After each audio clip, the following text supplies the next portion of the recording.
ಕೈಯನ್ನು ನೋಡ್ತಿದ್ದ. ಅವನು ಅವನ ಕೈಯನ್ನು ಕಟ್ ಮಾಡ್ತಾ ಇರ್ತಾನೆ. ಅದು ಕೆಳಗೆ ಬಿತ್ತು. ಅವನು ನೋವನ್ನು ಒಳಗೆ ತಡೆದುಕೊಳ್ತಿದ್ದ.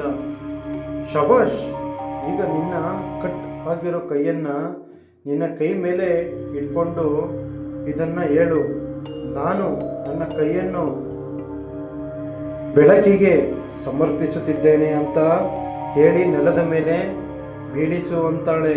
ಆಗ ಅವನು ನೆಲಕ್ಕೆ ಹಾಕು ಅಂತಾಳೆ. ಆಗ ಅವನು ಕೈಯನ್ನು ಎತ್ಕೊಂಡು ನಾನು ನನ್ನ ಕೈಯನ್ನು ಬೆಳಕು ನಿಮಗೆ ಅರ್ಪಿಸುತ್ತಿದ್ದೇನೆ ಅಂತ ಹೇಳಿ ಕೈ ಬೀಳಿಸ್ತಾನೆ. ಆಗ ಮಹಿಳೆಯ ಮುಂದೆ ಇರುವ ಬೆಂಕಿಯ ಒಳಗೆ ಬೀಳುತ್ತೆ. ಅದು ಸುಟ್ಟೋಗುತ್ತೆ. ಆಗ ಆ ಶವ ಮತ್ತೆ ಚರ್ಮ ಕವರ್ ಆಗುತ್ತೆ. ನೀನು ಬಿಡುಗಡೆಯಾಗಿದ್ದೀಯ, ಇನ್ನು ಜೀವನ ನಡೆಸು ಅಂತಾಳೆ. ಆಗ ಅವಳು ಸ್ಕ್ರೀನಿಂದ ಹೋಗುತ್ತಾಳೆ. ಆದರ್ಶ್ ಶರೀರದಿಂದ ರಕ್ತ ಸುರಿಯುತ್ತಿರುತ್ತದೆ. ಅವನು ರೂಮ್ ಇಂದ ಹೊರಗೆ ಬಂದು ಸೆಕ್ಯೂರಿಟಿ ಗಾರ್ಡ್ ಕರೆದು ನೆಲದ ಮೇಲೆ ಬೀಳ್ತಾನೆ. ಅವನು ಕಣ್ಣು ತೆಗೆದಾಗ ಅವನು ಹಾಸ್ಪಿಟಲ್ ಅಲ್ಲಿದ್ದ. ಅವನು ಅವನ ಕೈ ಕಳೆದುಕೊಂಡಿದ್ದ. ಅವನ ಪ್ರಜ್ಞೆ ಬಂದಾಗ ನರ್ಸ್, ಡಾಕ್ಟರ್ ಮತ್ತು ಪೊಲೀಸ್ಗೆ ಕರೀತಾಳೆ. ಅವರ ಅಪ್ಪ ಅಮ್ಮ ಹೊರಗೆ ವೇಟ್ ಮಾಡ್ತಿದ್ರು.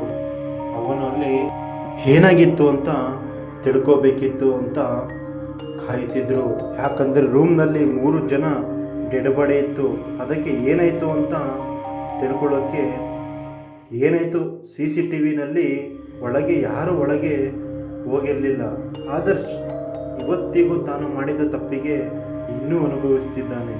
ಆ ಮಹಿಳೆ ಇವಾಗಲೂ ಬಡವರನ್ನು ತೊಂದರೆ ಕೊಡುತ್ತಿರುವವರ ಶಿಕ್ಷೆ ಕೊಡ್ತಿದ್ದಾಳೆ ಮತ್ತು ಅವಳ ತಂಗಿಯನ್ನು ಜೀವಂತ ಮಾಡಲು ಪ್ರಯತ್ನಿಸುತ್ತಿದ್ದಾಳೆ.